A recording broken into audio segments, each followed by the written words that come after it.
Check one, check two, check one, check two.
Check one, check two, check one, check.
Good evening and welcome to this evening's quarter-final in the Nike FC Cup.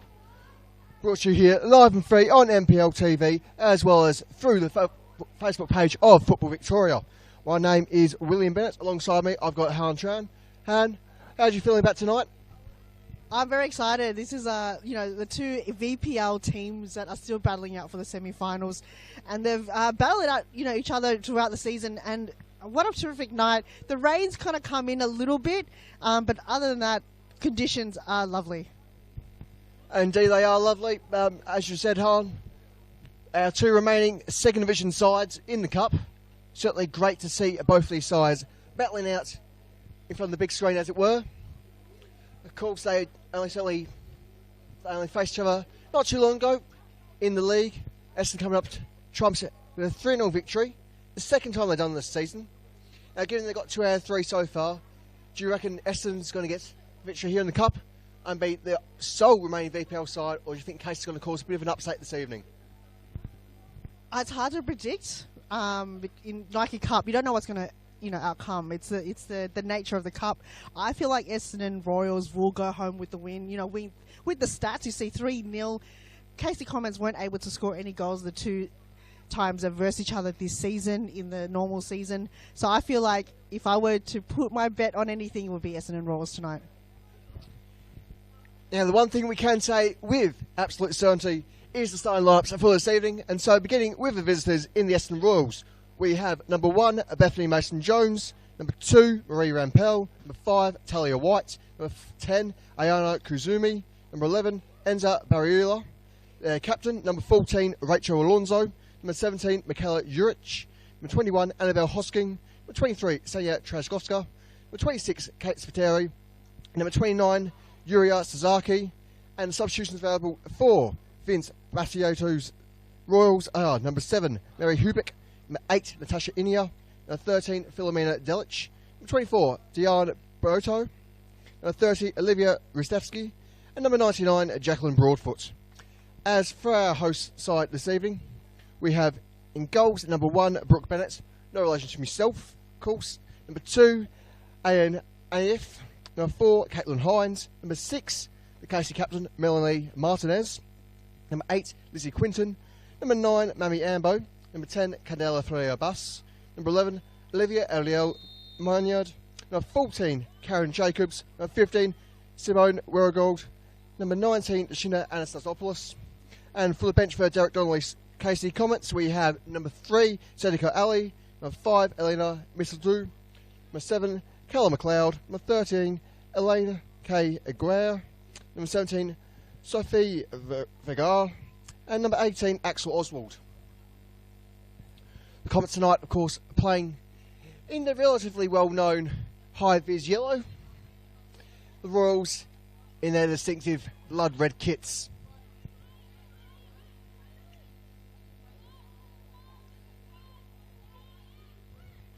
Hines certainly making good use of the wing, trying to set up her side early on.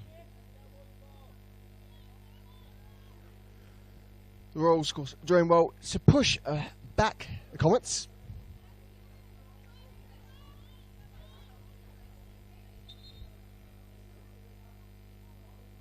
Hines perhaps a little bit fortunate, given the wins.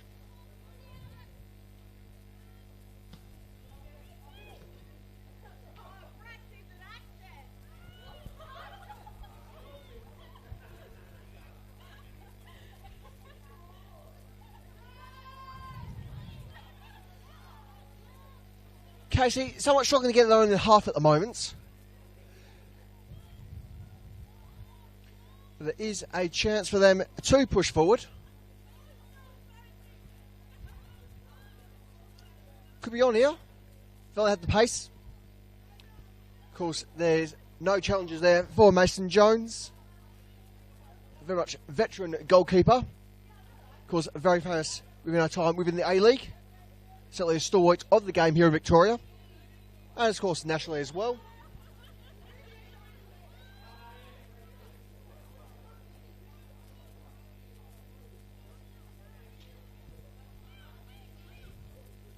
Rampel to have the throw.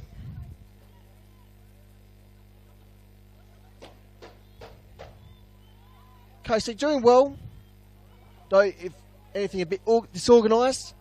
In trying to keep out the Royals. It will be a corner on the near side for the ladies in red.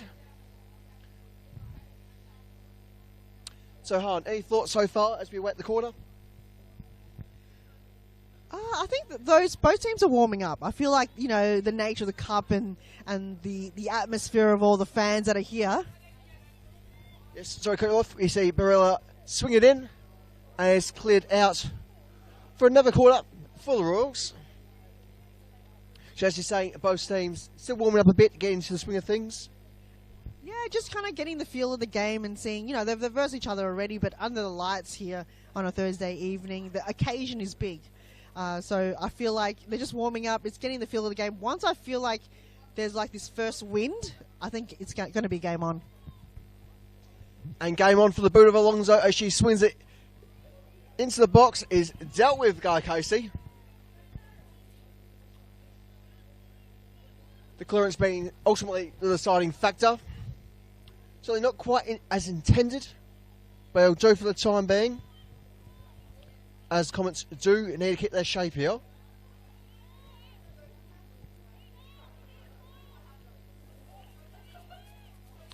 Clearance very much needed from the centre back. As we see Ferreira Bass look to press forward as she battles against Rampell. We have Hines with the throw. Goes for Ferreira Bass. Just about has control of the ball. He's under pressure deep in that corner. Still in play, but only just. And it shall be a throw for the Comets. It's deep into the enemy's half. And we shall have a corner on the near side. Unfortunately for us all here, the angle's a bit iffy. It's a bit diplomatic.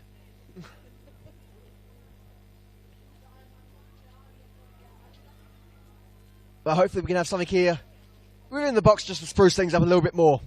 As it's swung in, goes near side. Jacobs tries to cross it. But it's forced out for a goal kick for the Royals.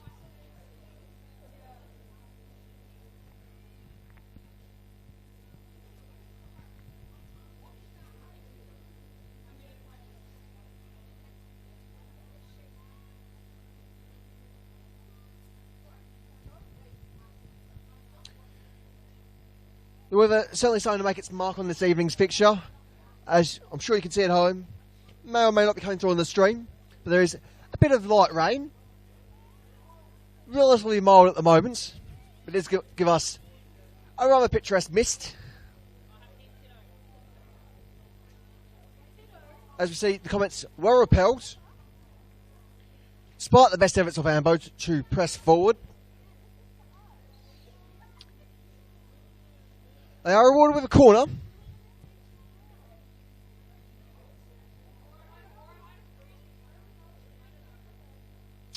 Swung in. Staying quite central. No real control so far by either side. They still battle for possession as Hines attempts to swing it in. Instead she hits it and it's out for another goal kick. There was just a lot of Essendon Royals behind the ball on that occasion, so it was probably near impossible for Rampell to find a clean possession. Probably should have laid it off to someone else to kind of have a clear shot at goal. Left boot, probably not the preferred, but when you're in front of goal in that type of angle and you're within range, why not have a crack at it? And especially in a cup like this, you never know, it could slip in. And indeed, with a little bit of moisture on the ball as well, anything can happen in these conditions. Particularly in the Melbourne's rain belt, as it's been described down here. Still, the Comets looking to press forward as Rolls are forced to the long ball. Certainly a bit of a cliche within the game down here in Victoria. Overall, it is working here for the Royals. As I look wide for Rampell. Rampell under pressure. Should be able to get the cross away though. She does. And it's accidentally knocked out by Bennett.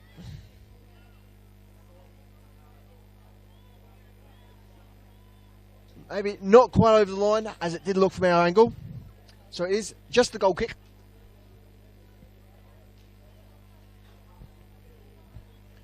Looks like we're set for another long ball here. Again with the cliches in the league here. And a general clearance gives Hines the throw. What is the cliche, William? Is it go long or go home? Something like that. Not like my sandwich order. Foot long Always. First of our free kicks for the evening, as Freya Brass is brought to grounds. No need for any cautions for Sasaki. Looks like Shelby Ammo with the honours as it swung into the box. Only finds a redhead. Hines. Unable to link up with Ambo. As it's cleared towards the Casey back line. And with a foul upon Essendon captain Alonso, it shall be a free kick in certainly not a particularly advanced position. It's certainly a healthy area, would you say? Healthy area for a set piece. I'm sure, she'll find a link up. Possibly Alonso might be in that mix. It's a long way from home. The win is against their favour too. Indeed. As it's swung in by Sasaki, in the end it goes a bit too far for what's needed. By the gloves of Bennett. So it should just be an easy throw up as the Comets look to build some momentum here and hopefully get the opener. So Sasaki does well to prevent. As Hodgkin attempts to cross, he does peter out for a corner for the Royals. Essendon is certainly making good use of that wing so far.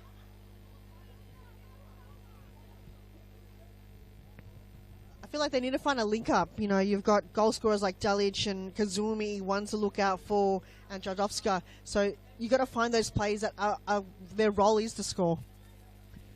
Indeed.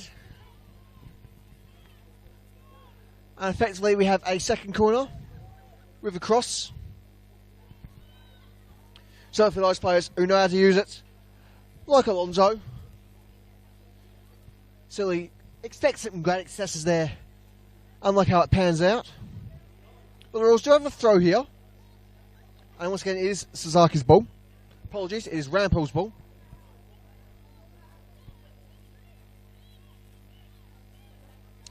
Centrally with White. And she flings it out to the far side. Comets with the long ball in towards Freya Bass. She's got plenty of space. She's got options to her left. She needs to get across, which she does. She gets to the boot of Ambo. Ambo's brought down. Hines with a shot. A bit too much belly behind that one. As there's absolutely no pressure in the end for Mason Jones. Certainly, if there's ever a waste opportunity in this game so far, that would be the clearest example. Oh, absolutely. The link up and that counter attack from Candela Ferreira Bast on the right flank. Had to find that pass pin point. But in the end, you've got to have those big moments. You don't have those golden opportunities in a game like this. You've got to take it, and it's got to be very precise. You've got to test the keeper on games like this. Indeed you do. And certainly you expect someone like Freya Bass, given her NPL experience, you would have thought the Argentine would have had the pace to carry on and go for it.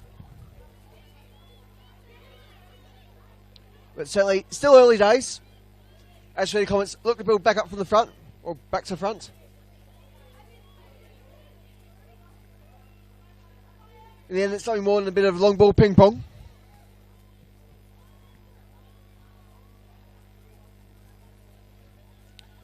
Chance here for the Royals.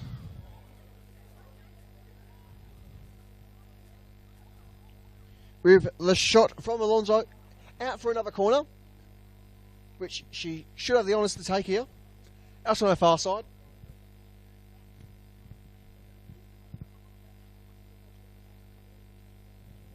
Alonso's certainly been relatively consistent with her ball so far from the set pieces. Just need to make some use of the options in the box. Which again goes to the high vis yellow. As it's raced to get to the ball first. And it's merely just a clearance from Trajkovska. Again, giving Hines the throw. Something she's been a bit more reliable with. At least so far this evening.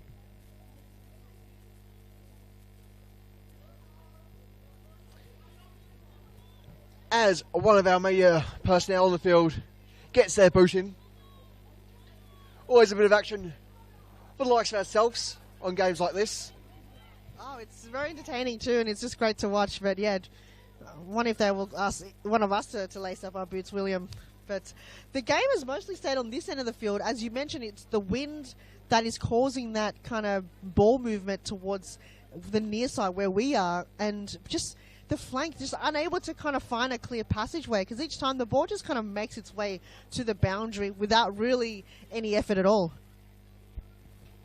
Indeed, it is certainly cursed to the ground like Selandra.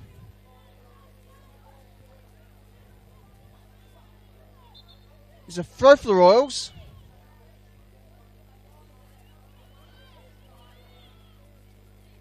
Plenty of space for Sasaki to try and push the side forward. And she opts for a long on her near side. Great reading the play there by Hines. As we see Maynard and Hoskin battle for possession. And it does result for the throw for the Royals. We're advancing ever further. So they've been a bit more dominant in the final third.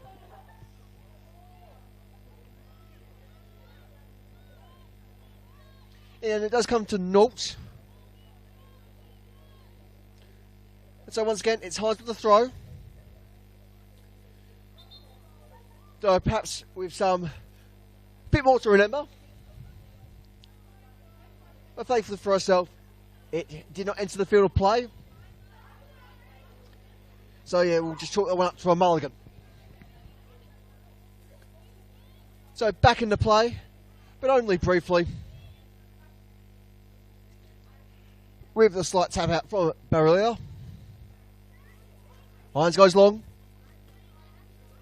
Looks for Jacobs. In the end, gets Rampel. Sending it forward. Comets force play back into Bennett. Bennett bottles the clearance somewhat. Very fortunate for the situation to end. Merely a goal kick for herself. But certainly, perhaps the best opportunity we had for our opening goal so far, found. Yeah, again, still warming up, still kind of get the feel of the game. You know, I feel like Casey Comets have got more opportunity forward in kind of shooting, but the accuracy just hasn't been there. I don't know if it's the pressure that they've got on, or it's more they're not in the range where they're used to, but I feel like the opportunity is there. It's just more the accuracy is just lacking in the first kind of half of this game. Yes. Again, places like Selandra certainly don't help any accuracy issues given conditions.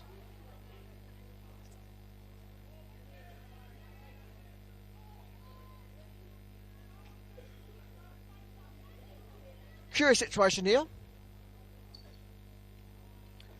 Looks like we may have just had our first booking of the evening. Just confirm that with you once our replay catches up. But does look, it shall be a free kick for Casey. Indeed, we can confirm there has been a yellow card awarded towards Essendon.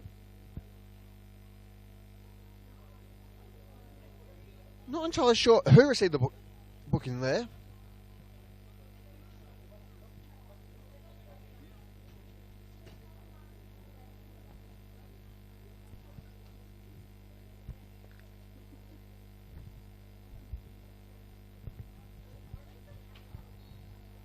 So a strong opportunity for Casey. With the short ball. Failing for Freya Bass. She's able to reconnect with the ball. Belly get forward by about a foot and a half. Not exactly desirable in the grand scheme of things. But Casey's still at the numbers forward. They still on the whole of possession.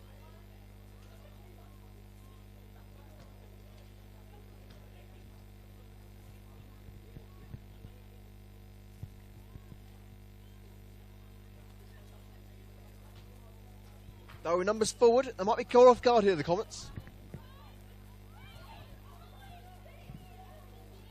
Rampel taking on the midfield. Still going forward, Rampel. Not much support around her. Shots to play back into White. Kaizumi tries to knock it forward. It does eventually end up, does look like it's Spiteri. It's a barrier. Ambo sends it long.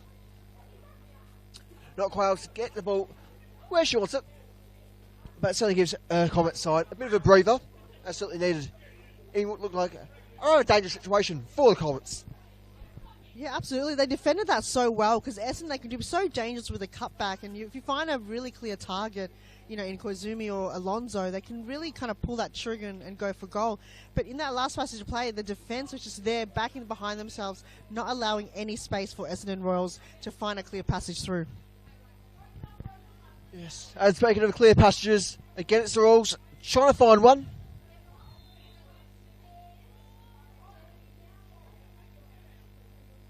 Looks like there shall be a free kick for the Royals here.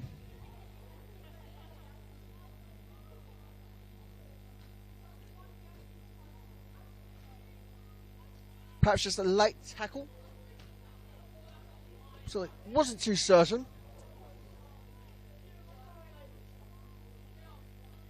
Yes, did seem like just a slightly late tackle. A slight bit of elbow there. But regardless, the free kick is swung in. Very much on target. On target of Bennett. So, partially ideal. Just not circumstantially.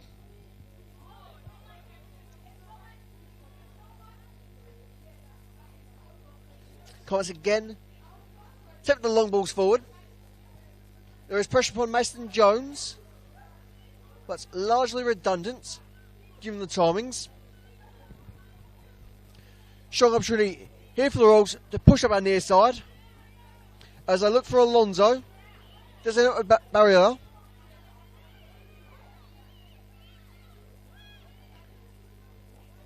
Sasaki. Back in the barrier. Off the boot of Manyard.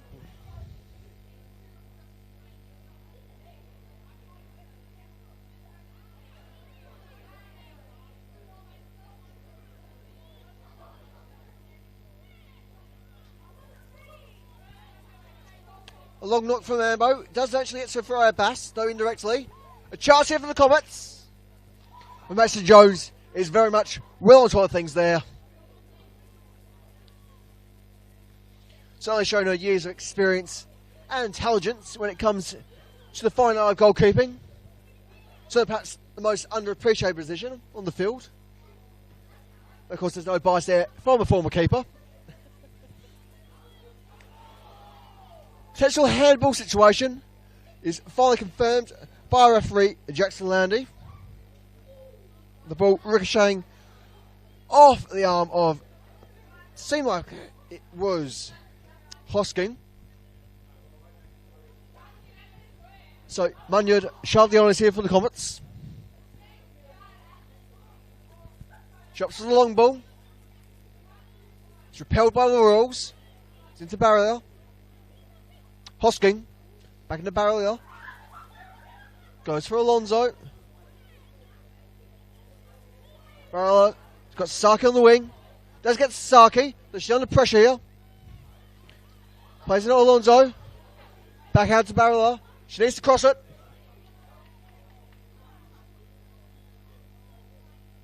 And it does go out for Royals throw.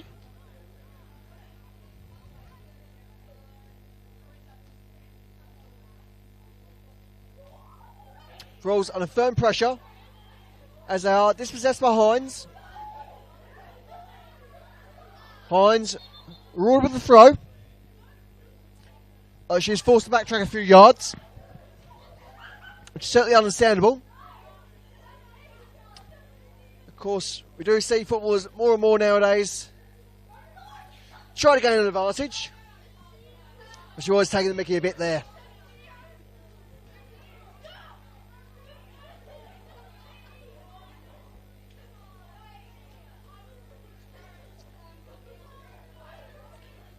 Hines calling for options. And she's forced to go long, in which she finds the boot of Jacobs. Ball petering out for a roll throw, just in front of our position. And so, as we've gone into over the 20th minute mark, how do you feel things are shaping up here at Selandra? I feel like the pressure is going on for both teams. It's a lot of back and forth play at the moment. Just not kind of clear passage the way. I feel like both teams probably would use the switch, would probably be a bit more of a better option. I mean, Essendon Royals probably using what we call the Christmas tree formation, so what, the 2, 3, 4? Something like that, where Casey, I feel like it's 3, 3, and 4. So for them, it's a lot more congestion play. I think they just got to spread out more, William. The moment they spread out, I feel like the passage through, like we saw earlier with Ferreira Bass, you see a bit more movement down the flank, but I feel like there's just a lot more congestion at the moment. They just need to spread out more, both teams. Yes. But they shouldn't have to spread out too thin, as Comets are under pressure here.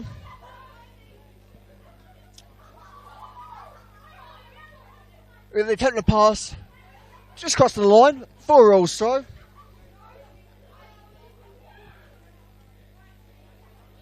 But as you're saying, as the Comets have been pushing forward, they do need to spread out a bit, as they are quite congested.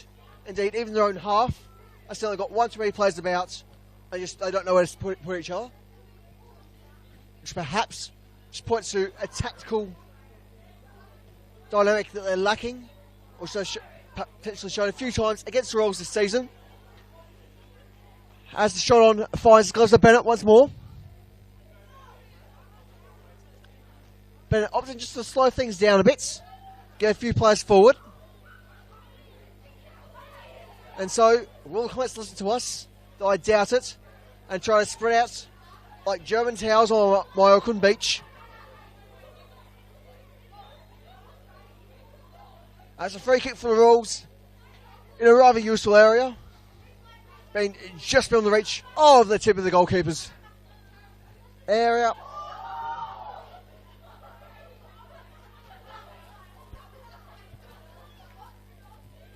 Relatively a mid-range ball. It is collected by the Comets back line. It might be a bit out of shape at the moment. Something the Royals will need to deal with should they want to get forward here.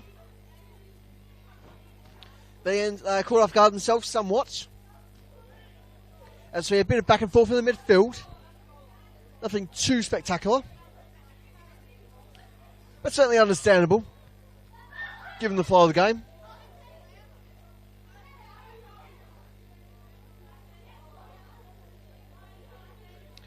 And it shall be a throw for the Royals, deep in the final third.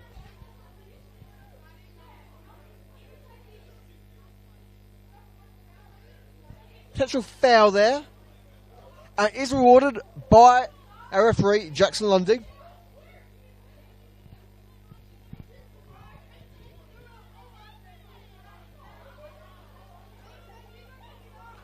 Looks like shall be just a slight warning for Anastasopoulos. But nothing too serious here at Selandra.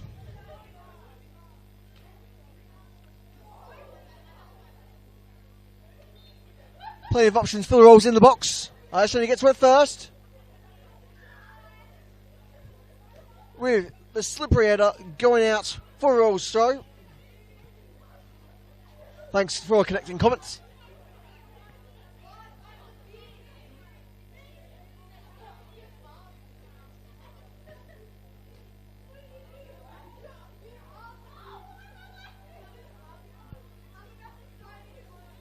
Casey's still under pressure here. So up for the clearance towards Farad Bass. She has Jacobs up ahead. To which she still looks for. The line is certainly muddied a bit there.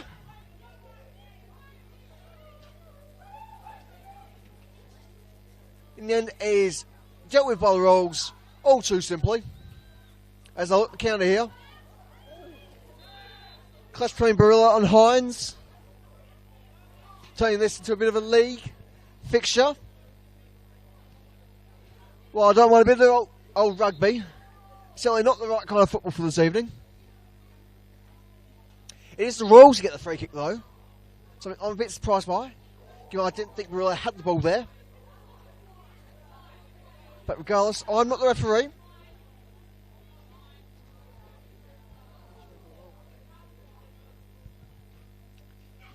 Regardless, Marilla was slightly close to the ball, though she didn't have clear control of it just yet.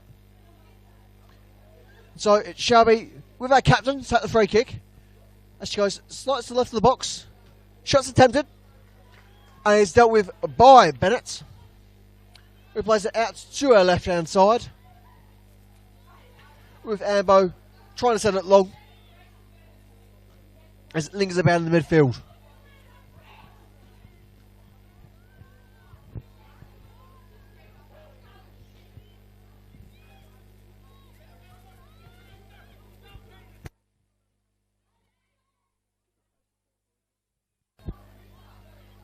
Lions under pressure here. Well, it looked like she did have the ball. That is the free kick for the Royals. So perhaps they've been a bit fortunate with the ladies from Essendon.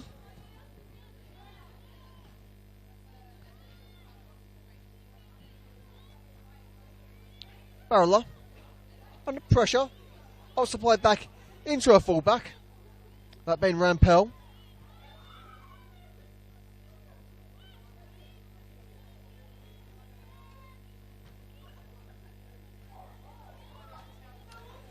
Irons the throw here. Comets doing well to get the throw when they did. It is unfortunately wasted there by Ambo. And so Essendon can and should get forward here. It's present with Sasaki. He opts for the switch. Strong pressure there upon Spiteri. Throw Bass potentially getting forward here.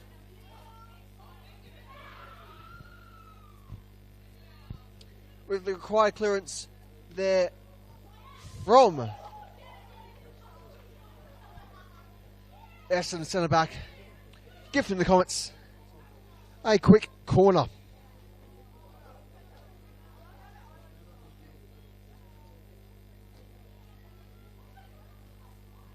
And of course, tonight's feature is live and free for you on the Football Victoria Facebook page. So do feel free to give us your comments as this game carries on.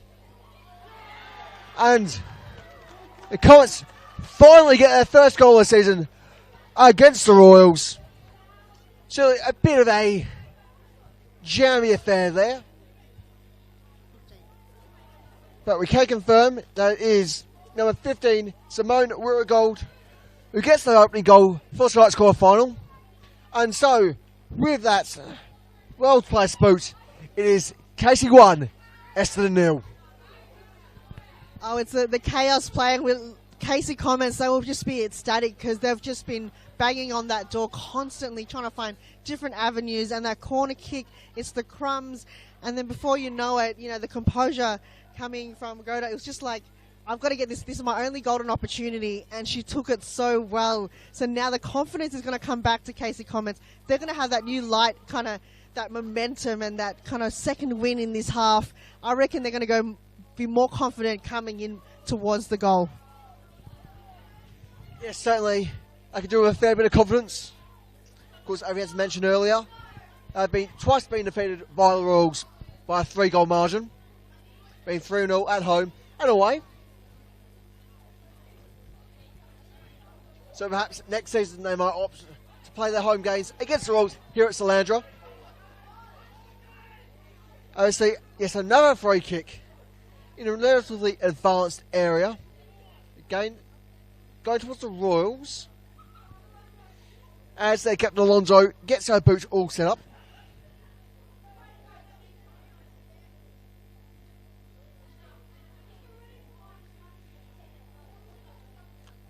Strong opportunity here for Essendon to equalise.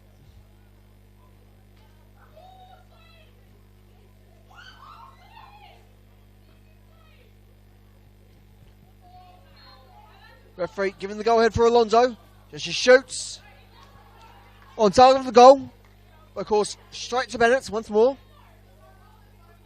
Something that feels like pretty much any shot that the Royals have had that on target has been straight to Bennett. She hasn't gone to the left, hasn't gone to the right. She just has to stand there and just put her gloves out. So they're making it perhaps a bit too easy for herself tonight. Of course, there's the whole other half. Freya Bass swings it in towards Jacobs. Alison Jones, not too much work there to collect. She herself's had relatively a stronger evening that tonight, despite the goal. So I think you can attribute too much blame for herself, given the relatively chaotic nature that was the early goal.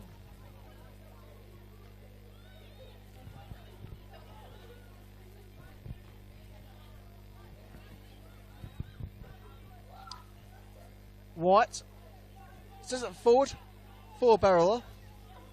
It's out with Hosking. Hosking sends it up the line for Rampel, who's playing a bit of an advanced position.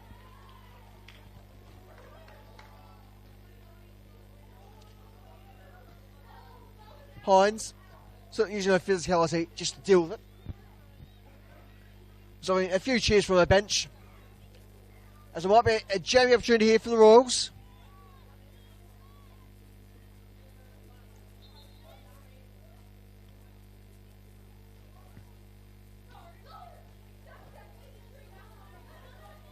Is a throw for the Royals, which is swiftly managed by Rampel.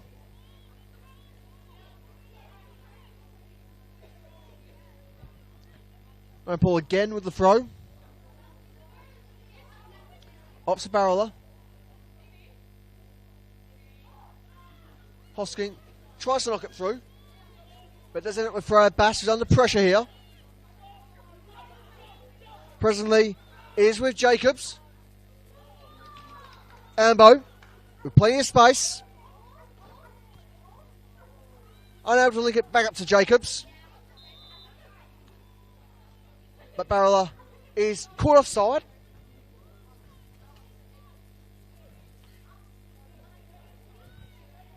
Not too certain of that myself. But doesn't matter.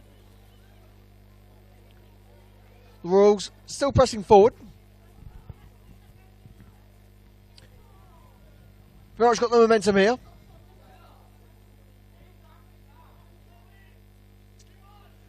Unfortunate not to get to that ball, which could have shaped up for a good heading opportunity.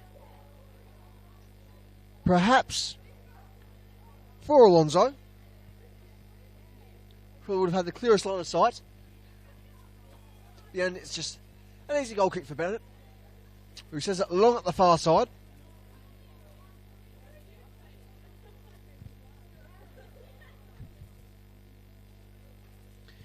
So as we enter the final 10 minutes of the first half, any pressing thoughts, Han, from this evening so far? I feel like both teams kind of have warmed up. They're playing a bit more better football. They're kind of getting more connection, and the touches are a lot better coming into the end of, as we have a birthday celebration. Someone's just singing happy birthday in here, the canteen. Could possibly be one of the players here at Selandra. Heaps of celebrations here, William. But back to this game, Essendon Royals, they're bringing that ball forward, but it's just the final third. They're big name players like Alonso or Kazumi, just not there to kind of react to a lot of the defensive from Casey Comets. And Casey Comets, they're just unable to hold possession. They're gaining a lot of territory, but their possession, they just kind of kick it off and hope for the best. I feel like they need to communicate a bit more and kind of hold their structure a lot more. You know, probably in the second half, they're probably looking to come into the break with the 1-goal lead, and I feel like they want to hold that lead. So it would pay to hold things that perhaps a bit firmer than they have been so far. As you have mentioned, the long balls forward, Essendon made fantastic use of both Freya Bass and Jacobs. There is, of course, Ruragold, who did have the sole goal this evening as of yet.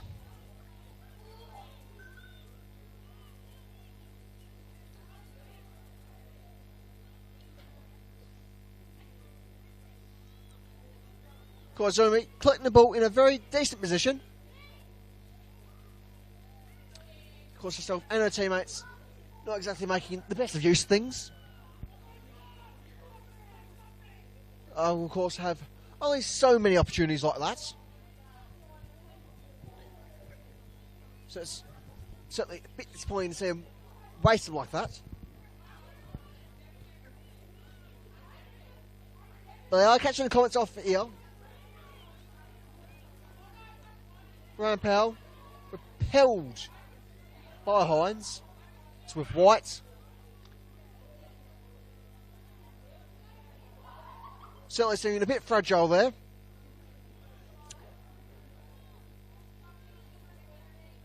At times you do need just to get into things. And if you get tackled, you get tackled. It's all part and parcel of the game. Throw for the Royals.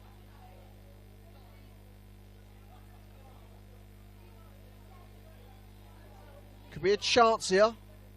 Is denied by the Classic Comets. So the Royals again go to play out from the back. President's with White. Got throw centre back with Jurich. Send it long. So she repeats. She clips Alonso. But she's unable to keep it with her captain. As Essendon look to play at the far side. Brought in centrally for Barilla. She needs a wee bit faster there. Ryan Pell showing her pace.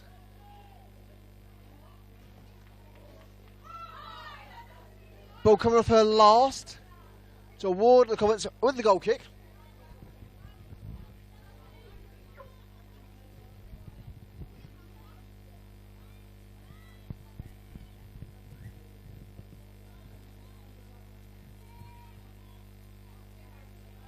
Casey not quite able to get to it. Two for Bass. They've certainly done well. They catch the Royals back line off guard so far. Bit surprising that she hasn't been able to have too much in front of goal herself this evening.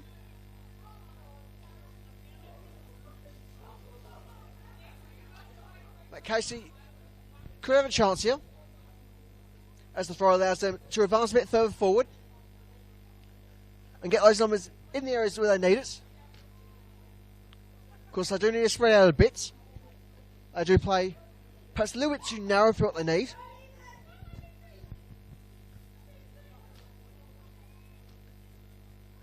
But the ball is in a dangerous area. It would certainly help if there was perhaps someone there to collect what would have been a guaranteed goal.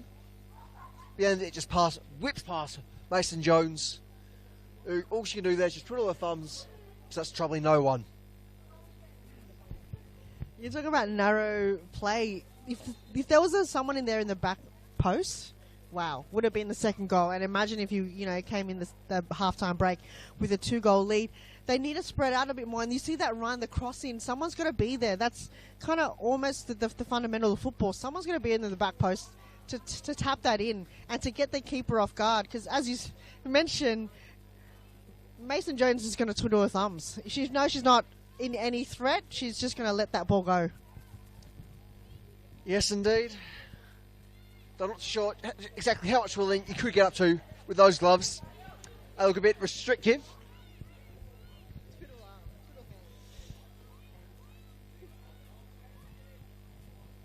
But instead of winding the bottom up, Royals look to press forward as they make use of the wings. Something that Casey certainly caught on to, as they seem to shift their midfield to meet the targets. I certainly would pay someone out wide as Jacobs moves in to cover that space.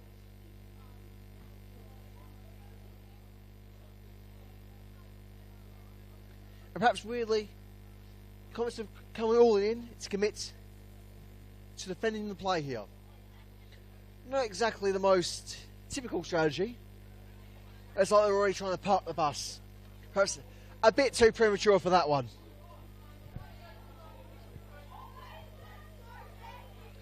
Throwbass opts for the clearance.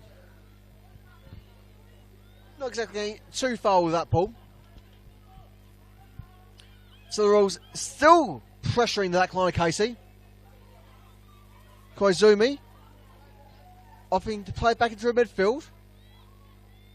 As she collects once again. So into Rampel. Koizumi. Always going to ground. Which managed to keep her footing. So she's received a bit of a tug there. Jacobs. Into Hines. Hines not exactly with space, but she does get it into Freya Bass, who is relatively physically dealt with there. Perhaps slightly too handy. But it is play on regardless. As we shall have a throw.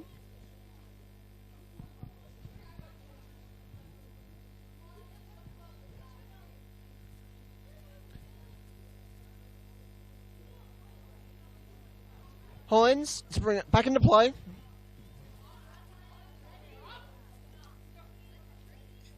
Just gets to Freya Bass, who plays it across into Gold, who looks double the money. Unfortunately, she clips it perhaps with a little bit too much force, and so it has a nice parabolic curve over the crossbar. As we get our confirmation from the fourth official, that will be just the solitary minutes of injury time. That is 1 minute of injury time. As we complete our initial burst of 45 minutes. That was, once again, you saw that last kind of strike at goal was Riragoda, again, just taking the chances. She scored the last goal and she went, you know what, I might have a crack at it again, get a brace. But it's those moments that Casey Comets, I feel like, are a better team. They're creating more movement and more space when it comes to the final third. Essendon Royals, you just saw it earlier, they just can't find any players that are free. Koizumi seems to have a lot of possession when it comes to the midfield, but other than that, there's really no one forward to kind of find any movement for that ball to kind of find a passage through. I feel like Casey Comets, when they have that ball in their box, they take more charge and more ball movement and chances going their way. But we'll see what Essendon Royals do in the last kind of 30 seconds of this game. Yes, indeed. And doesn't sound like it'll be too much for the Royals. As our referee, Jackson Lundy, loads for half-time. Surprising scoreline, of course, being Casey Comets 1, the Essendon Royals 0. Any comments to add as we enter a half-time break, Han? I feel like Essendon Royals probably just have to go in, check the structure again, check what they're here to play for, and it's the cup.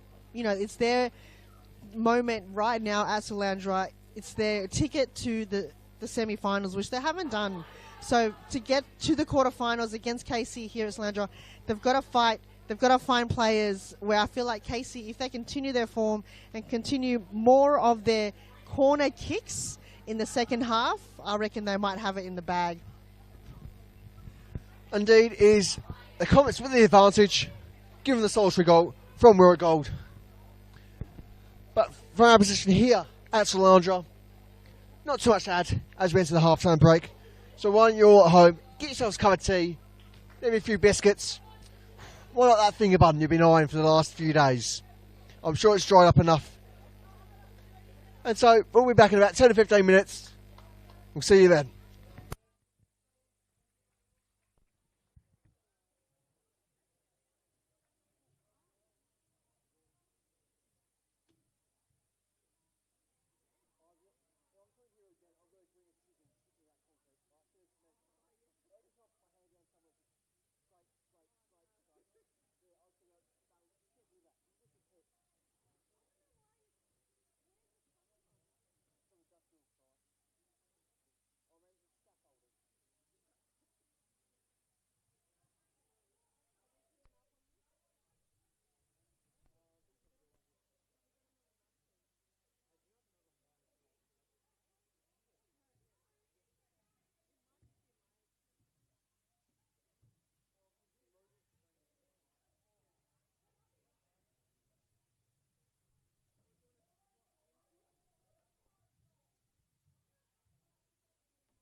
Hello, testing 1, 2.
And welcome back to the second half here at Selandra Reserve in our Nike FC Cup quarter-final clash between Casey and Essendon. Half-time score being 1-0 in favour of our host club, with goals, solitary goal, coming from their number 15, Simone Wirigold. Our referee, Jackson Lumley, just trying to hurry up the two teams as we look to get back underway.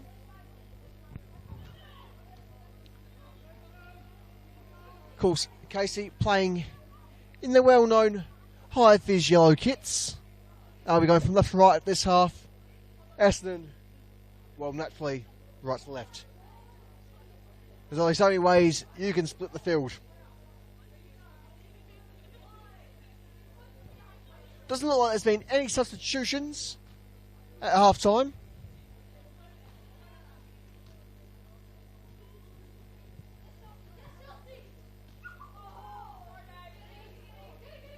So we just will wait the whistle to get back to action, as we're finally granted. Jacobs putting on very quick pressure upon Spiteri, almost catching her off guard. Barilla, under pressure, is able to complete her pass, though Hoskin isn't able to get too far forward, as out for the long ball. It is collected by Alonso.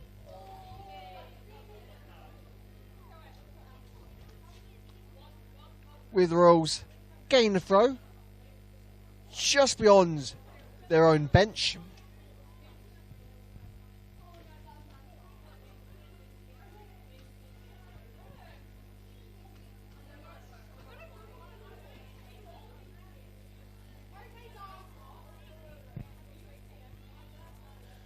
Certainly a very easy collection there for Rambo. Unfortunately for a counterpart in Jacobs, not quite enough space in the field of play. And so Spiteri just got the throw.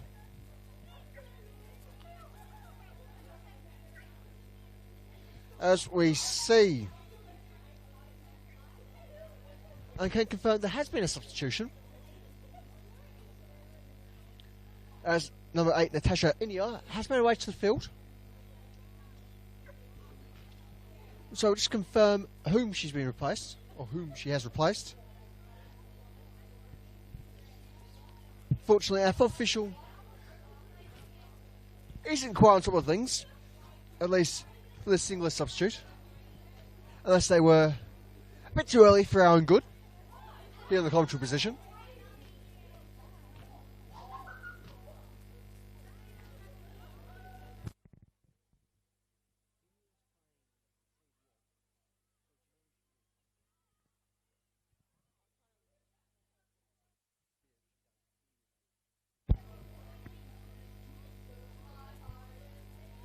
Essendon making good use of their own half as they try and get the right options in the right places. Well, it's very much a matter of slowly catch your monkey. As Casey look to press forward. Presently is with Freya Bass, who's on a 2-on-1 situation. She sends it long into Anieth. Anieth swinging it in towards Jacobs. Freya Bass knocking it forward for Casey. Showing out there's a foul. No, it looks like it was just merely offside for the time being. Angle is not the best to see the near side lino, but play on it is irregardless.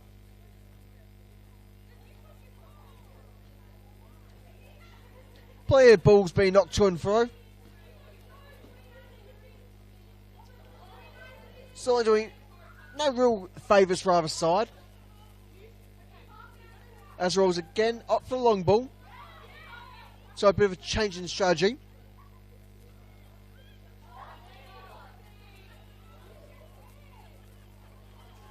Long ball is in for Jacobs to collect. Unfortunately for her, her Royals counterpart does get there first, as it clips the boot of Spiteri for a throw for the Comets, deep into the enemy territory. So only if it goes long, it just scratches the head of Jacobs, who does have possession, but only briefly, as Koizumi sends it long, up towards the like of Alonso and Barilla.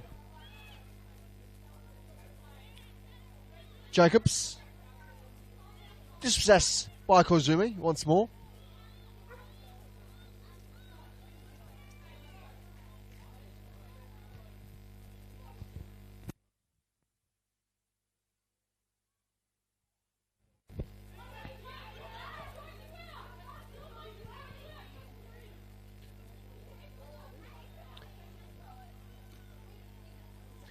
So, nice bit of momentum behind the Royals at the moment,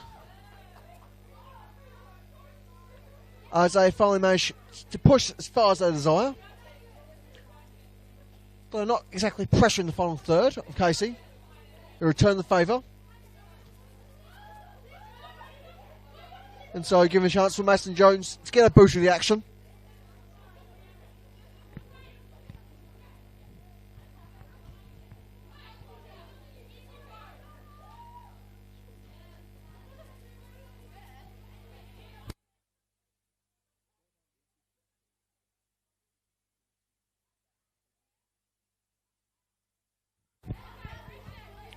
Royals deep into Casey's territory. Ball sent towards goal. It glides to the left of the post.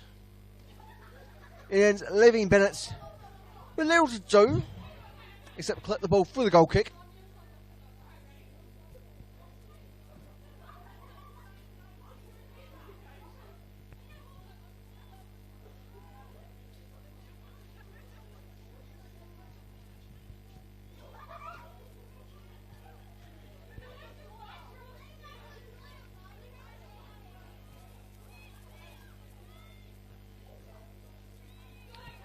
Jacobs had space, but could not link up her own timing with her surrounds. Sent back into the Casey's back line. We're very advanced. Great chance for the Comets to get forward here.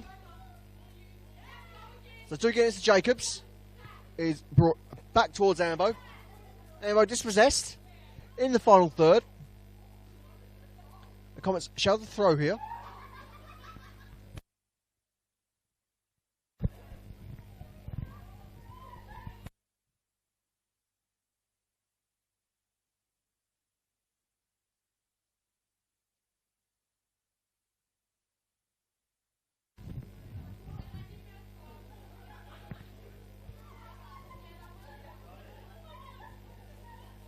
Casey still looking to get forward here. Throw Bass without any decent options. Ball is swung towards Jacobs. It's not quite hit how it would have been desired anyway. So rolls with the goal kick as Mason Jones sends it long.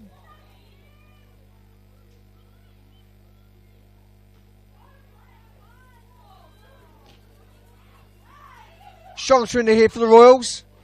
Denied by Bennett. And so it shall remain 1-0 here in favour of Casey. Comets attempt the counter. That's snuffed out more or less on the halfway line.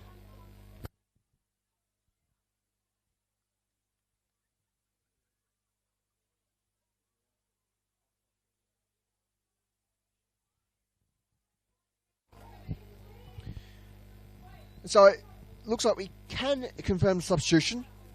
From the looks of things, it was number 23, Sanya Traskovska, who was replaced at half-time with number 8, Natasha Inia.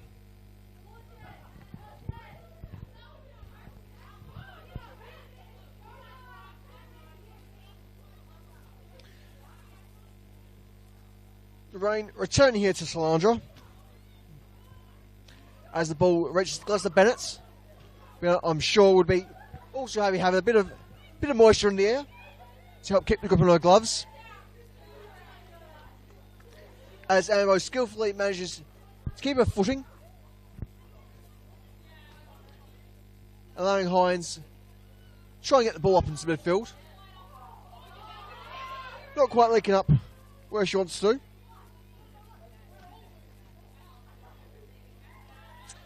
Okay, she's certainly under pressure here. As Barilla regains control. Rampel attempting to push forward up the far side. Shove the throw once she gets the ball. And so, as we enter 10 minutes played here of the second half, any thoughts about what we've seen so far in this half? I feel like Casey, they've feeling into the game. They're playing a very defensive role, as you kind of have seen. Just want to defend that ball as much as they can. They want to gain that lead and hold it as much as possible. Essendon Royals, I feel like this is when they start playing. I feel like a lot of their goals come from the second half. They kind of need to use a lot of their players a lot more. It looks like it's come now. Indeed, as the ball just goes past the left-hand side post. And so, no dice for the time being. But we shall have another substitution for the Royals. As we just confirm whom's whom for you. But it shall be number 30, Olivia Ristevski, to enter the field of play. And we shall have that substitution.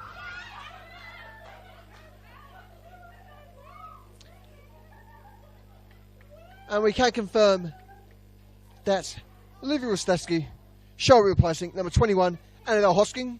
So that's 30, Ristevski on, 21, Hosking off.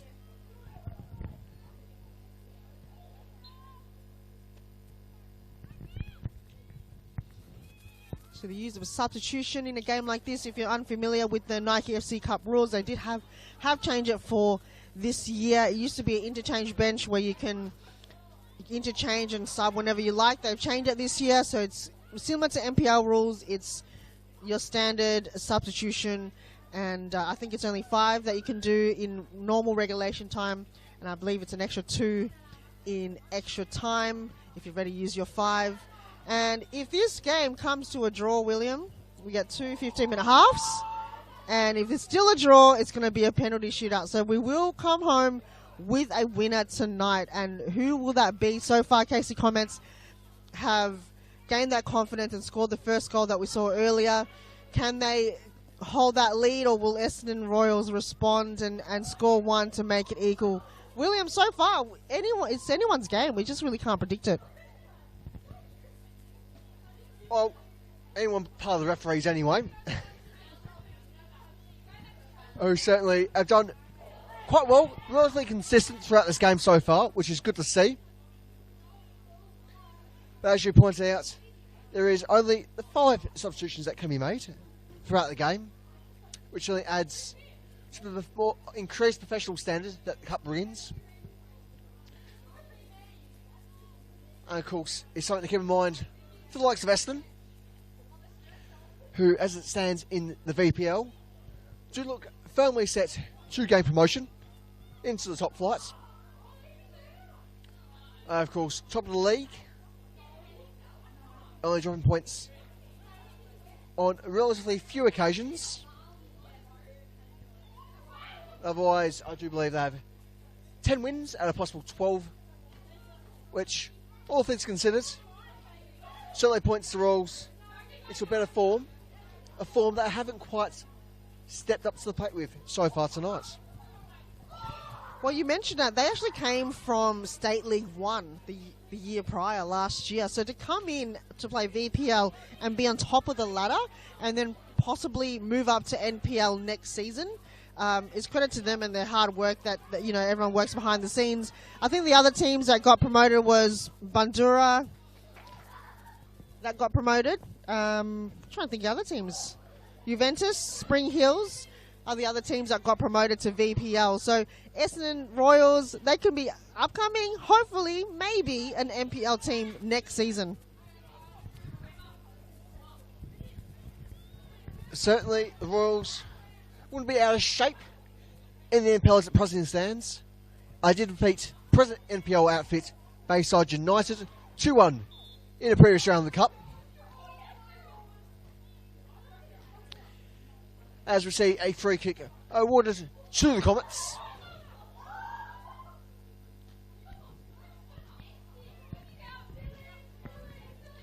And it is Ambo who has the honours here in a very centrally placed ball. The ref giving the go ahead. The shot firmly on target. Though, of course, Mason Jones, as per usual, she is very much on top of things. And does look like Essendon are getting ready to make a third substitution. Which is certainly unusual given the rules around substitutions in the Cup. You would have thought, well, they would have perhaps used things a bit more wisely and perhaps bunched their previous substitute, the one they're hoping to make just now, which was only, 3-4 minutes ago? And you can't really say that your strategy and plans have changed that quickly. Especially when substitution breaks are so relatively precious in a cup format. Though I feel like they might be bringing in a couple of their goal scorers that we've seen in the last games in the Nike Cup. So I believe it might be number 13, Philomena Jalic, that will be coming on board for the Royals. She's already scored 1 goal in the Cup.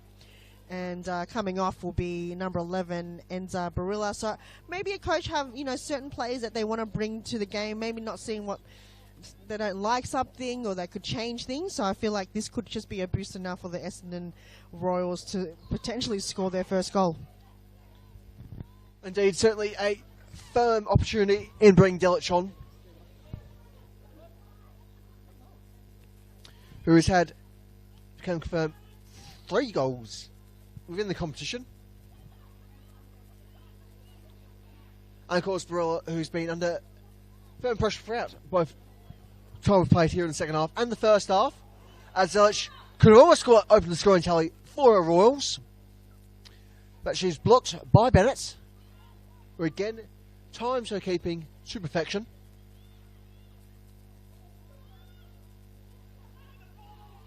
For a Bass, trying to push back on the Royals here. But ultimately the Royals do have numbers in space, as the long ball is sent deeply forward to Koizumi.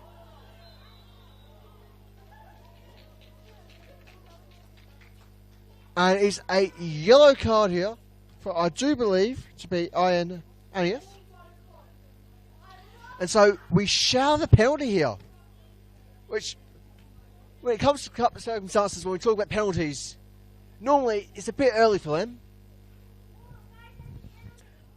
A little bit early, but this is a golden opportunity for the Royals to get one in the bag to make it equalise. And it was Koizumi brought that ball in, brought the defender in, and got her team a penalty kick. Now, who is going to live up to it? Could be Koizumi, the one to put a hand up for this penalty. A lot of pressure, William, a lot of pressure. Indeed. And it is very much number 10 for the Royals, Iona Koizumi, to take the penalty. The atmosphere very much going almost silence here, as even the Nippers rush to see the penalty. The referee has given permission for the ball to be played. She shoots, and she's denied by Bennett. Fantastic save by the Casey Comets keeper, Brooke Bennett, who has been in, dare I say, perfect form this evening. Oh, what a fantastic save, and just the direction of the ball. It was low and fast, but a bit too central for the likings of Koizumi. But look at that counter-attack going on right now for the Royals. Yes, and again, it looked like it wasn't. It was Sasaki this time, attempting to pressure Bennett. But she certainly continues to be ever stalwart in her defence.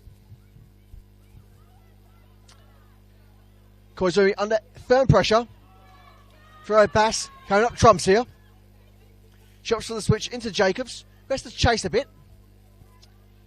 This is Jurich who gets there first. As the two sides battle just around the midfield.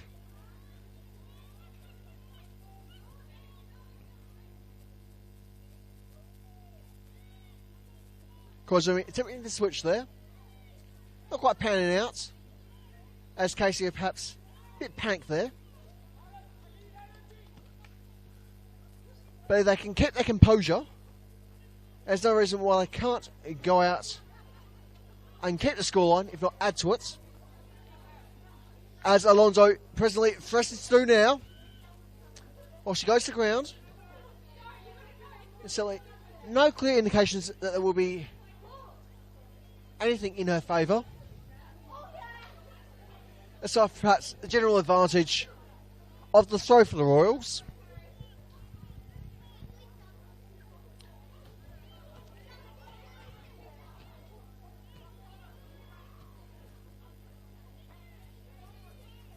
Freya Bass showing off her defending abilities, which of course is traditionally a bit more of a midfielder, and so is known to have those attributes and that know-how.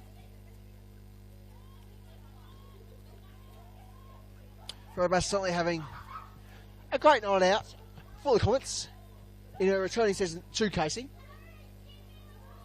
She of course represented Casey a few moons ago.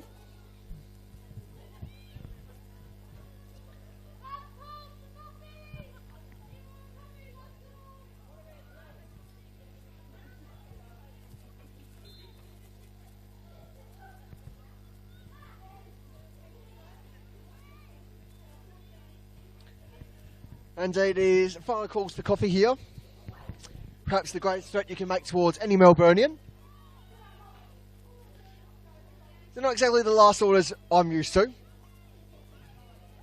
think, William, 9 o'clock is, I mean, the game's still on. I mean, you probably could have a coffee at the end of the game if you really want to, you know, for the drive home, especially for a lot of these Essendon Royals players that have travelled quite some distance to be here in the southeast.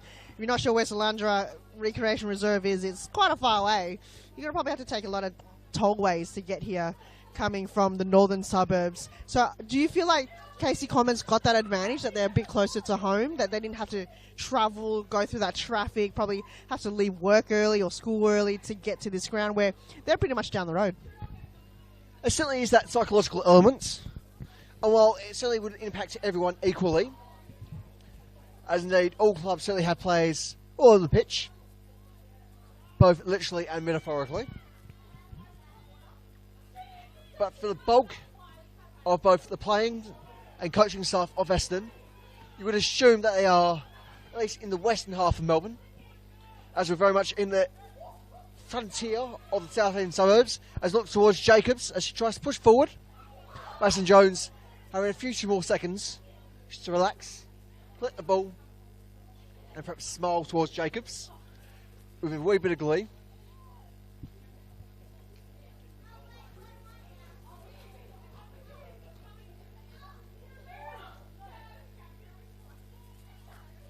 Of course, going back to that psychological element, it does seem like the mindset of Casey has shifted a bit from half-time, whereas they recommence the match and perhaps play a bit too defensively.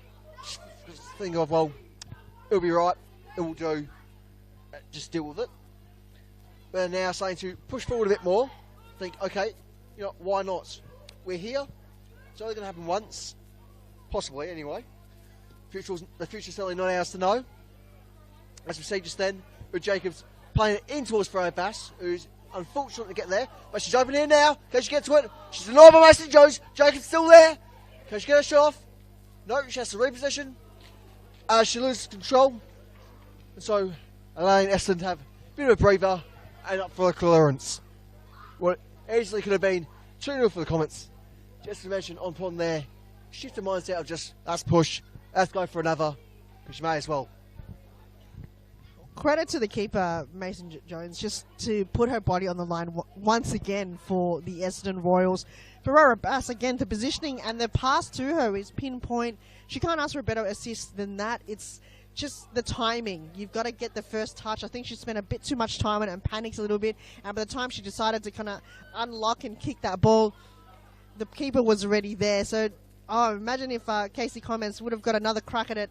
Probably would have used the ball a bit more wisely, but still plenty of time to go and plenty of subs to go, though I don't believe Casey Comets have used their subs yet.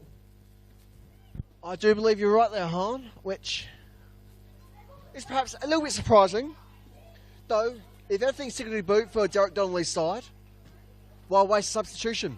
OC Jacobs looking to press forward here, having to make a bit of a leap to get out of the way of her counterparts in Kate Spiteri. Jacobs looking a little bit sore there.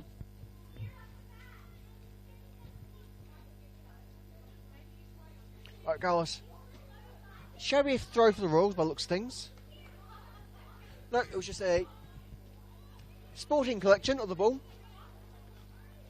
As the ball is rolled in to Anieth, who does throw the ball back into play.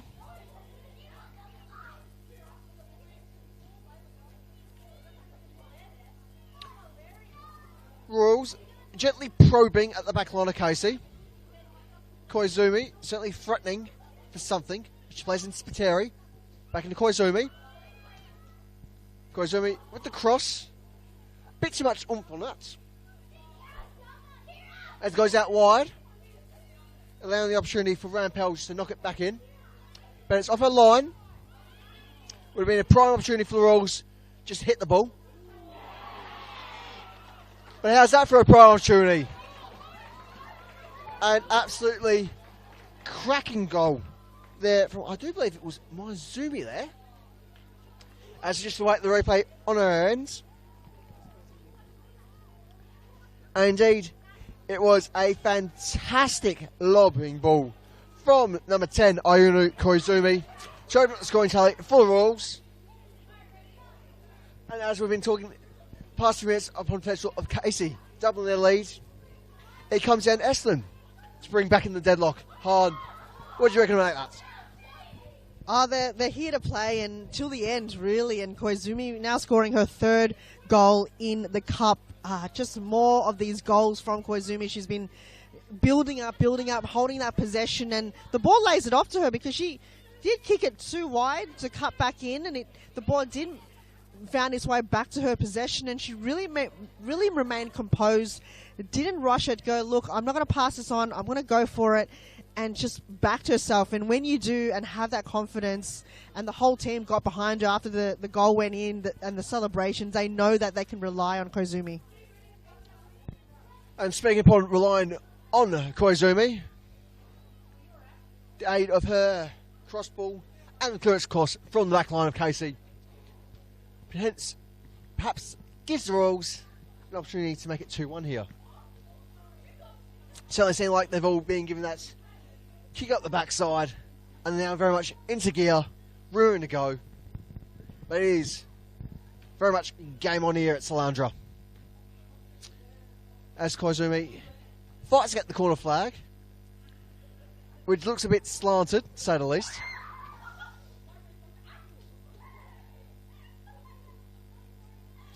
But Koizumi does send the ball in eventually. And it does find the gloves of Brooke Bennett, who is finally able to get a finger to that ball from Koizumi.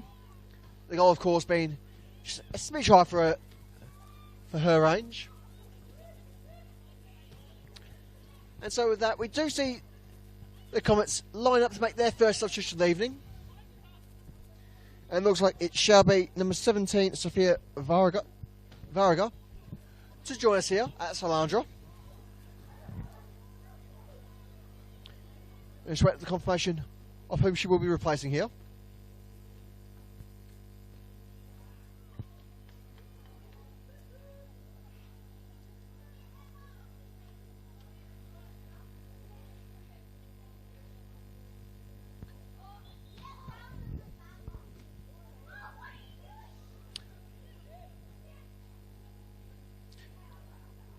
And so we can now confirm that substitution for the Casey Comets.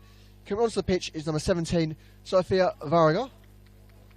She is replacing number 15, Smo Ruhrgold, the initial goal scorer for Casey.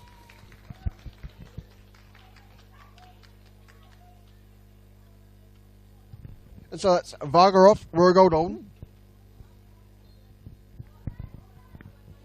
As we get back on the way through the throw. Rules still probing the Casey back line. Koizumi threatening again. Goes for the pass.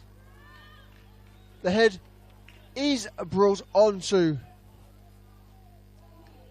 the forward of Delic, who's threatening to add to her ever-growing tally here in the Nike FC Cup.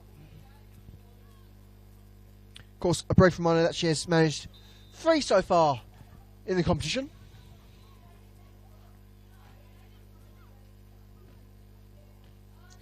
Certainly not a bad tally given that they've only had a chance to play 3 rounds so far, coming into our quarter-final.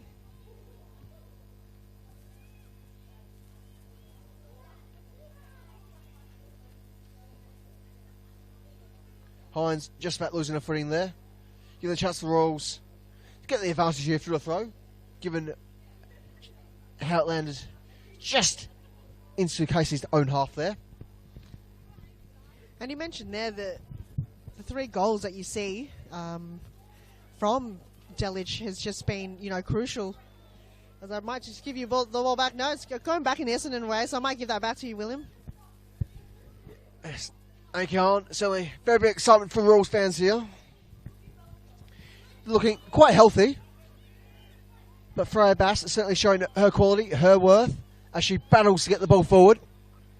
In the end, it's perhaps a disappointing foul there, as our referee rewards the rules. But overall, not too many complaints you could have there, at least if I was Freya Bass. If the player is down, or at least going down, you just got to be a little bit extra careful, because there's very much a very easy foul to concede. Even the contact is minimal to non-existence. There's certainly firmer contact there, hence the free kick. Alonso brought down. She as well gains the free kick, just beyond the box. Could be a nice set piece here for the Essendon Royals if Alonso, I think she's the one that's going to take it. If you could find a target like Koizumi or even Delic, they scored 2 goals in the last game against Bayside, 2 crucial goals. This could be their moment to make them in the lead. And rightly so, Hahn, and something they'll be well deserved. Of course, as you say, they do have Koizumi, who's got 2 on her, which just emphasises how much of a danger she is for the Casey. As long as it has a shot, in the end it lands relatively slightly left the centre of the goals.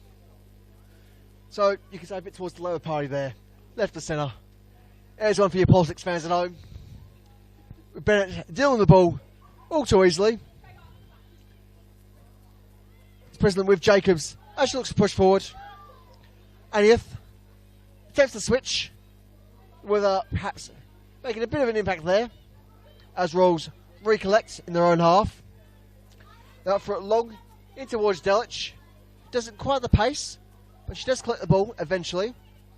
Delic into Sasaki. Koizumi into Alonso. Alonso looking for an option. She's been well marked there by Martinez, the Casey captain.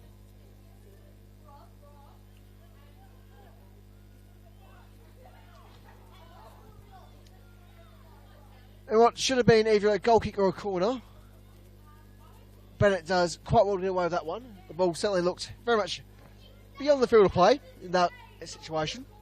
But unless play on, says the referee.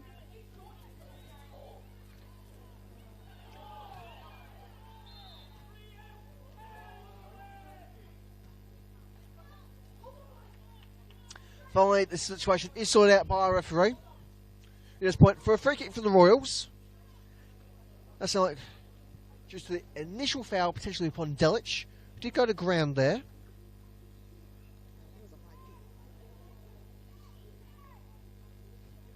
There was a few calls of handball. Certainly didn't seem to be any connection with any part of the arm. He's now back to the boot of Alonso, who swings it, goes high, just over the crossbar. And so it shall remain one apiece here at Selandra. And so the Royals continuing to threaten the Casey goal here. Do you think they'll come up from being 1-0 down here, Harm?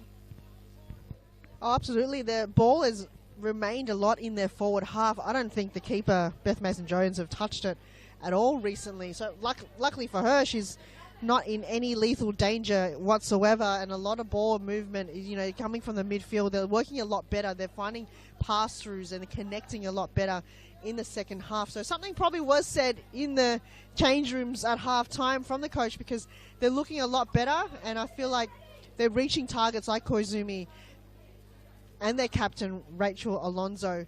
It's more, they just haven't found their target. A lot of set pieces, they're relying a bit too much on Rachel to use her magic. She has been on target, but sometimes I feel like the keeper it's just a bit more predictable, Rachel, and what she does. So the keeper's really on point, and she's just worked so hard. Bennett, credit to her. She's saved so many in this game so far. Indeed, she certainly managed to keep her Comets side perhaps in this game a bit longer. It certainly equates to her abilities, given how long it took for her side to concede. Essendon Jones certainly unlucky to concede when she did. Well, certainly circumstances beyond her control. As we see the Royals look to press forward here, as they work up from out their own half. Just find Koizumi, who's perhaps left alone there. Sviteri sending it forward. Sent back in towards Koizumi. But Martinez is there first. Presently with Jacobs, who's well dealt with by Jurich. But Jacobs is able to get a pass across. And we're certainly providing firm support there for her more advanced teammates. Throw Bass with space. Just needs to control the ball here. And she's doing well here. She doesn't need an option. She'll just go back into her centre back, Lizzie Quinton. Hines looking to build up the wing. She sends it forward, but she's denied by the Royals midfielder.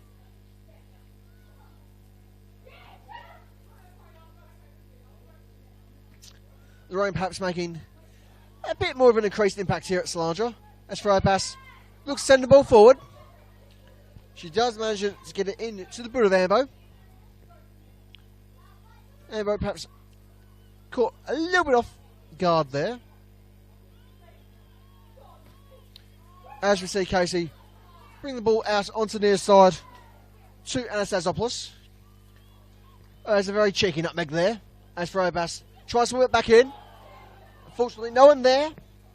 Which again, we see another ball from the Comets, which skims straight past the keeper, giving Mason Jones nothing to do.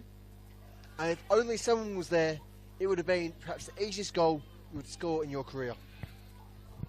Oh, absolutely. Again, it's just the fundamentals. If someone's going to cut it back in, you have to have at least a player there to block the keeper or, you know, find some space. You see that in a lot of winning teams, they've got a player there. They've got to run and make those run-ins into the box to ensure that when the cutback pass is there, you're there to collect it. So it's just a missed opportunity there for the Comets to lead in this game. Will they find another one that's going to be as perfect as that? Possible. It looks like they're building some momentum in their forward half.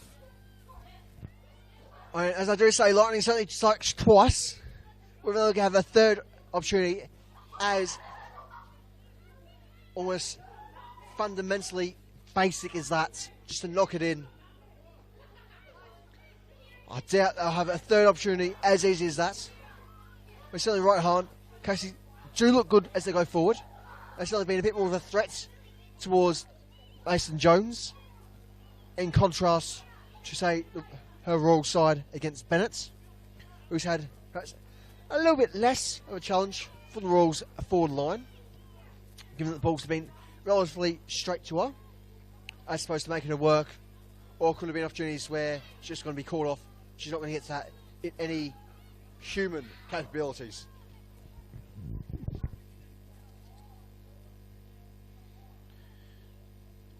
Just needs Patera with a throw here, and she looks for Koizumi, who's very much physically dealt with. A foul is eventually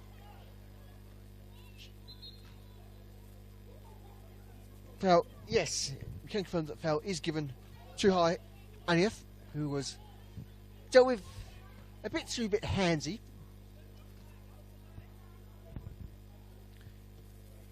And so the ball is set long for the Comets.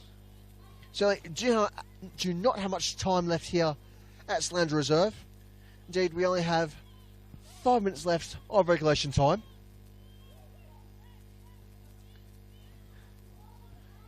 And so it is a very much squeaky bum time, as they say, to paraphrase the footballing ethics of the great Sir Alex Ferguson, who certainly graced his achievements, not exactly his choice of employers. For those that are unsure of Sir Ferguson and his squeaky bum, can you explain to the viewers at home what exactly that means, William? Oh, of course, good old SBT, very much referring to the final few minutes where it's all stress. You've got to act now, you've got to act then. Indeed, Man United, only his tenureship, certainly made great use of the last 5-10 minutes, which certainly has produced a lot of disputes and controversies in the hearts of many older English football fans up and down the length and breadth of the homeland. Now, speaking about length and breadth, we do see Koizumi again with a corner as she swings it in. Lands very dangerously, but fortunately for Bennett, she does have a yellow boot behind it, so just clear the line, clear the ball, and give us a breather as Koizumi throws once again. And despite the leap of a salmon, doesn't look like she got a finger to that.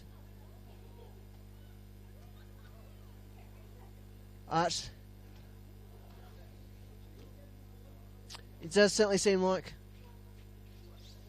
did at least according to our refereeing department here. So, must have been very much just the tip of the glove there.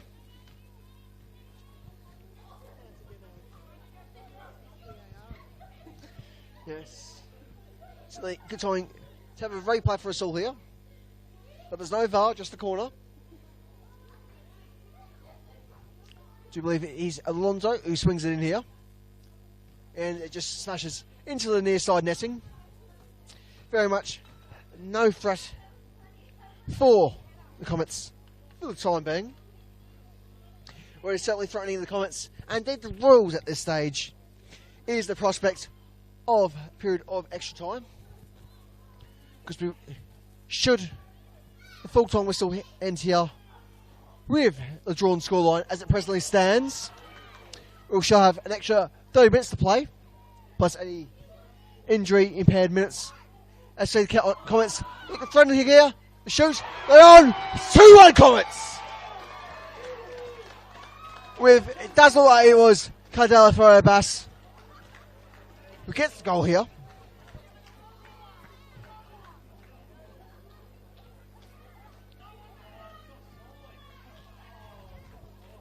But unfortunately for the Comets fans, it is offside from our Rhino. No.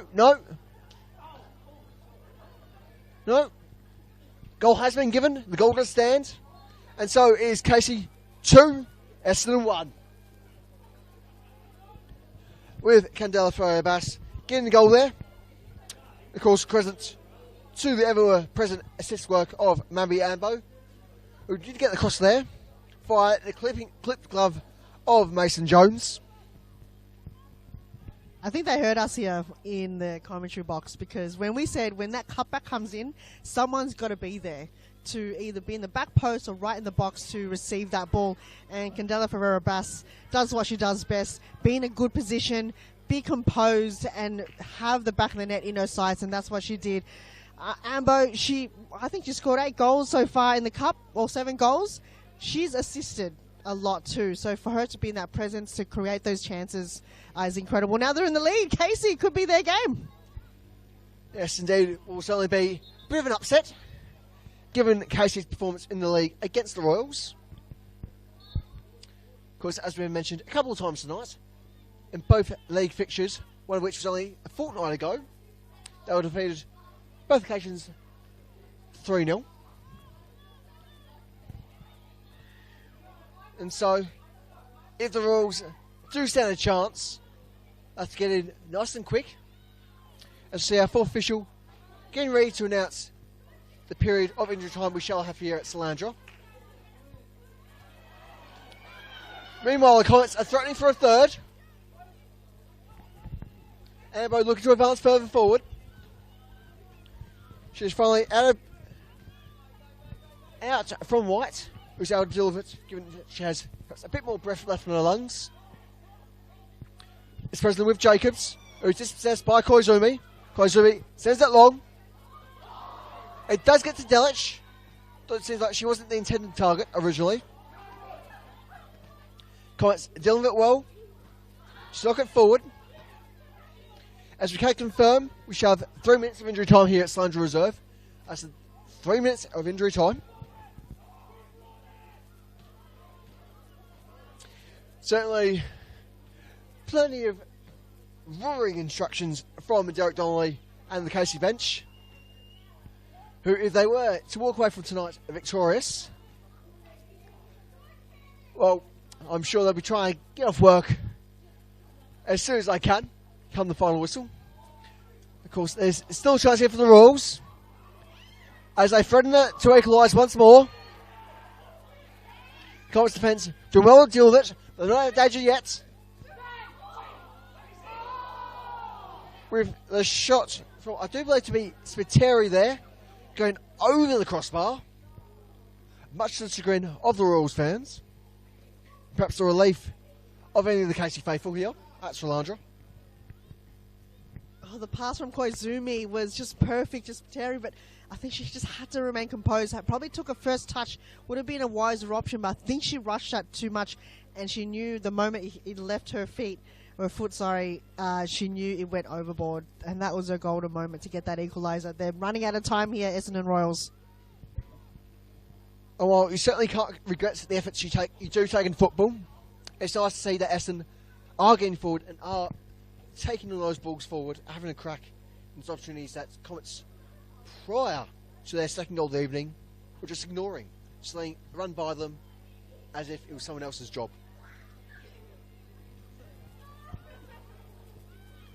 But it's not quite over here, as we do still have about 30 seconds left here at Selandra. Of course, it is down to our referee, Jackson Lundy's discretion, ultimately.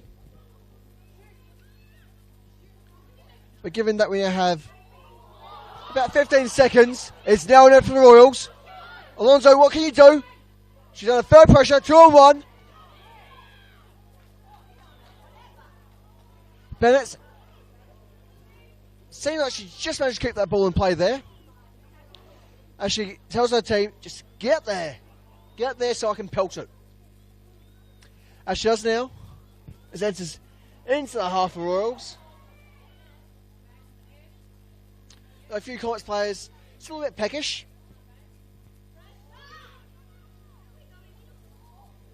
We're now very much firmly beyond the 3 minutes of injury time.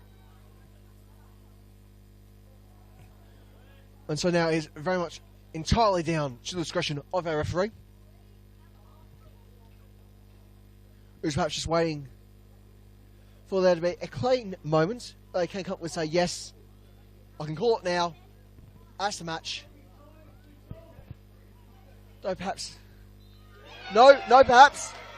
That is our final whistle.